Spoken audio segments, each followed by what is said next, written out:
सोचो, एक ऐसी गोली जो दर्द मिटाए, बुखार गिराए, सूजन कम करे और दिल का दौरा तक रोक दे।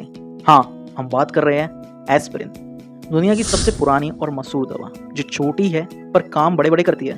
पर क्या तुम जानते हो ये गोली तुम्हें बचा भी सकती है और नुकसान भी पहुंचा सकती है। चलिए जानते हैं पूरी कहानी। लगभग 4000 साल पहले लोग डॉक्टर्स नहीं, पेड़ की छाल से इलाज करते थे।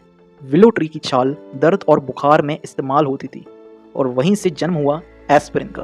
19वीं सदी में जर्मन वैज्ञानिकों ने इस छाल से सैलिसिन नामक यौगिक निकाला, लेकिन इससे पेट में जलन होती थी।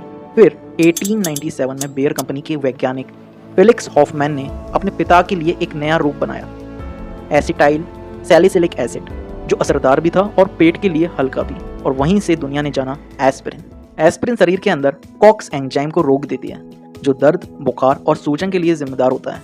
यानी ये दवा पेन शुरू होने से पहले ही उसे रोक देती है। साथ ही ये प्लेटलेट्स यानी खून के थक्के को चिपकने से रोकती है, जिससे दिल और दिमाग की नसों में क्लॉट नहीं बनता।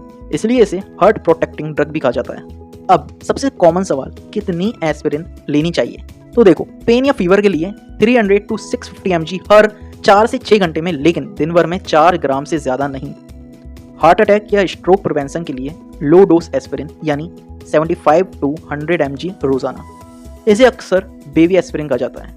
याद रखना, ये सिर्फ डॉक्टर की सलाह पर ही लेनी चाहिए, क्योंकि अगर एक छोटी सी गोली भी गलत ली जाए तो ब्लीडिंग और अल्सर जैसी दिक्कतें दे सकती है।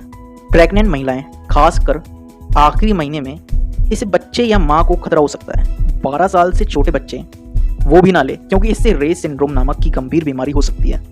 जिन्हें पेट में अल्सर, गैस्ट्रिक ब्लीडिंग या अस्थमा हो, उनके लिए ये हानिकारक साबित हो सकती है। और अगर आप वेरफेरिन, इबुप्रोफेन या कोई और ब्लड थिनर ले रहे हैं तो एस्पिरिन बिल्कुल डॉक्टर से पूछे बिना ना ले। सिर दर्द, मांसपेशियां दर्द, गठिया बुखार सब में असरदार। लो डोज में हार्ट अटैक और स्ट्रोक से बचाव। कुछ रिसर्च बताते हैं कैंसर का खतरा भी थोड़ा घटा सकती है। और जानते हो, एस्पिरिन दुनिया की पहली सिंथेटिक ड्रग थी। हर साल करीब 100 अरब टैबलेट्स बिकती हैं। नासा ने भी अपने एस्ट्रोनॉट को इसे देने की सलाह दी थी। भारत में इसे हम डिस्पिरिन के नाम से जानते हैं, लेकिन हाल ही रिसर्च कहती है 60 साल से ऊपर के स्वस्थ लोगों को इसे रोज नहीं लेना चाहिए, क्योंकि इससे ब्लीडिंग का खतरा ज्यादा होता है। तो अगली बार जब भी तुम ये छोटी सी गोली देखो, सोचना ये सिर्फ दर्द की नहीं, इतिहास की कहानी है।